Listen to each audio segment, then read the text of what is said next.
Bank में रकम जमा करवाने वाले की सख्त निगरानी होगी।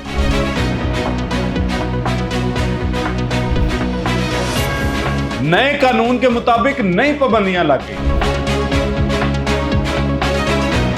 बिस्मिल्लाहिर्रहमानिर्रहीम, अस्सलाम वालेकुम। एफबीआर ने 2 लाख से जायद की कैश ट्रांजैक्शन को हाई रिस्क करार दे दिया है और 2 लाख से जायद बैंक में जमा करवाने वाले की सख्त निगरानी की जाएगी, क्योंकि फाइनेंस एक्ट 2025 के मुताबिक नए कानून और नई पाबंदियां नाफिज कर दी गई हैं। एफबीआर ने हाई रिस्क कैश ट्रांजैक्शन पर निगरानी का अमल भी मजीद सख्त कर दिया है और इसके साथ साथ अगर आप 2 लाख रुपए बैंक में जमा करवाएंगे तो ऑटोमेटिकली ट्रेसिंग का अमल शुरू हो जाएगा और इसके अलावा बैंक भी 2 लाख से जायद की जो कैश ट्रांजैक्शन है उसको एफबीआर को रिपोर्ट भी कर सकता है, यानी उनको भी बता सकता है कि जी फलां शख्स ने हमारे बैंक में 2 लाख से जायद की कैश ट्रांजैक्शन की है। इसके अलावा बाज मीडिया रिपोर्ट्स के मुताबिक कैश जमा करवाने पर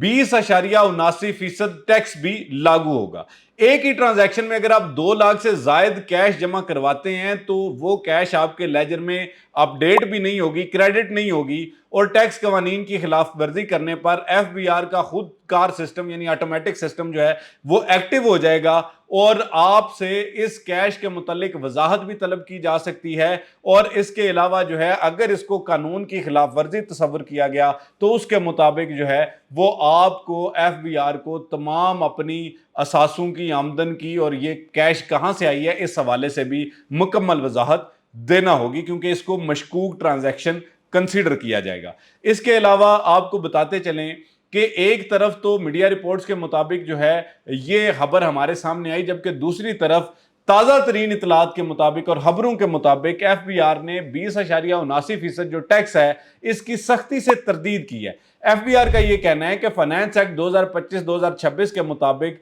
जो ये 2 लाख से जायद की कैश ट्रांजैक्शन है इसका अमल तो इसी तरह से चलेगा जिस तरह से मीडिया रिपोर्ट्स में बताया गया है, जबकि जो इस पे इजाफी 20.79% टैक्स है उसकी सख्ती से तरदीद कर दी गई है। यहां पे यह बात बताना भी जरूरी है कि ये जो आपकी अमाउंट है, ये जो जब आप अपनी कैश ट्रांजैक्शन जो है या कैश बैंक में जमा करवाते हैं तो इसका इतलाक सिर्फ कैश पे है। अगर आप ऑनलाइन या पे ऑर्डर के थ्रू या बैंकिंग चैनल के थ्रू आप ये अमल मुकम्मल करते हैं तो उस पर किसी किस्म का आप पे इजाफी टैक्स भी नहीं लगता और दूसरा चूंकि वो ऑलरेडी बैंक के और एफबीआर के नोटिस में है तो वहां पे आपको मसाइल का सामना नहीं करना पड़ेगा। इसके अलावा एक और चीज बता दूं कि ये कानून नया नहीं है, आज से पहले भी इसी तरह ही होता था। बुनियादी तौर पे ये जो हमारी मईशत जो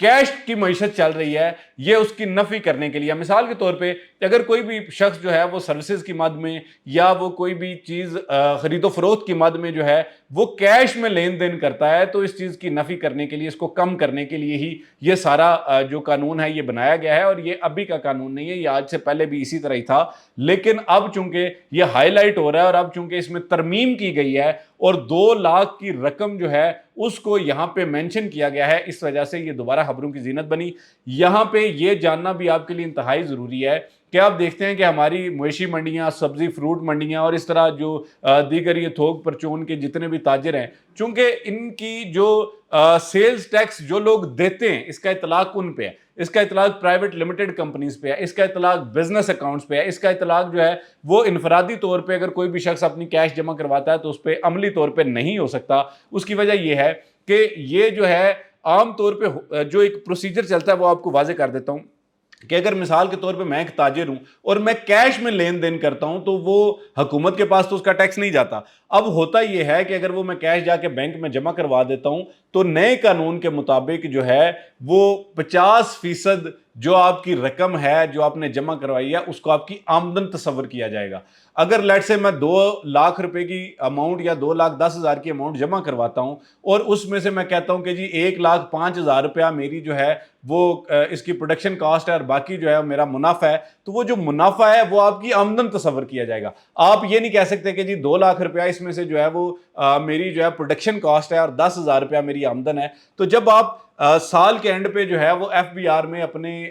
जो रिटर्न फाइल करते हैं तो उसमें चूंकि आपने हर चीज को आप बताना होता है कि जी इसमें मेरी आमदन कितनी है और मेरी इस पे कॉस्ट कितनी आई है, तो उस पे जो आपका 50% है वो अगर आपने उसकी ट्रेल नहीं दी, आप उसको साबित नहीं कर पाए और आप कैश में लेन देन कर रहे हैं, तो आपकी वो 50% जो है वो आमदन तस्वर की जाएगी और उस पर आप पे टैक्स लगेगा, यानी आप उस पर इनकम टैक्स देंगे, सेल्स टैक्स देंगे। ये तमाम चीज़ें जो है वो एक जामे प्लान बनाया गया एफबीआर की जानिब से। बहरहाल हमारा मकसद जो है वो आपको इस हवाले से आगाह करना था, थोड़ी वजाहत करना था और आप तक ये खबर पहुंचाना था, क्योंकि ये आधी खबर तो आप तक पहुंच रही थी लेकिन मुकम्मल खबर नहीं पहुंच पा रही थी। इस वजह से हमने कोशिश की कि हम आपको इसकी वजाहत कर दें और इंशाल्लाह मजीद इसी तरह की मालूमाती वीडियोज़ के लिए और रियल स्टेट के लिए, प्रॉपर्टी के हवाले से जानने के लिए आप हमारे चैनल को सब्सक्राइब करें। आज तक की वीडियो के लिए इतना ही। फी अमान अल्लाह।